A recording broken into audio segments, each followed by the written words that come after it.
Ahmed Ally, msemaji wa Simba, amefurahia kwa Ally Kamwe kukutwa na hatia na kutozwa faini. Ahmed Ally, msemaji wa Simba, amefurahia sana jambo hili. Ally Kamwe ametozwa faini ya milioni 5 kwa kuchochea umma, huku Ahmed Ally akiwa hana hatia. Meneja wa habari na mawasiliano wa klabu ya Yanga, Ally Kamwe, amepewa adhabu ya kulipa faini ya shilingi milioni 5 na onyo la kutofanya kosa la kimaadili ndani ya kipindi cha miaka 2 baada ya kukutwa na hatia katika tuhuma ya kuchochea umma kwa ujumla kinyume na kanuni za maadili ya Shirikisho la Soka Tanzania TFF toleo la mwaka 2021. Adhabu hiyo ambayo imeanza kufanya kazi Aprili 16, 2025 imetolewa na kamati ya maadili ya TFF katika kikao chake cha kupitia na kutolea uamuzi mashauri yaliyowasilishwa mbele yake. Katika hatua nyingine, meneja wa habari wa mawasiliano wa klabu ya Simba, Ahmed Ally, ameachiwa huru baada ya kamati kubaini kuwa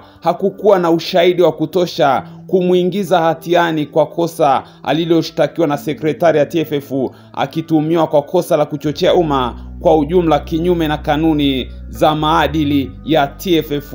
Kwa upande wa Ahmed Ally, msemaji wa Simba, amefurahi akisema kwamba amewachakaza vibaya mno. Ahmed Ally akinukuliwa katika ukurasa wake ameposti picha akiwa anacheka na kuambatanisha na ujumbe ambao unasomeka hivi: nimewagaragaza kwenye kesi, haya sasa bambu mbeni nyingine hamniwezi ngo. Hii ni nukuu ya Ahmed Ally mara baada ya kutokuwa na hatia yoyote, lakini mwenzake Ally Kamwe amekutwa na hatia. Je, una mtazamo gani katika hili? Acha comment yako na subscribe kwa taarifa nyingi zaidi.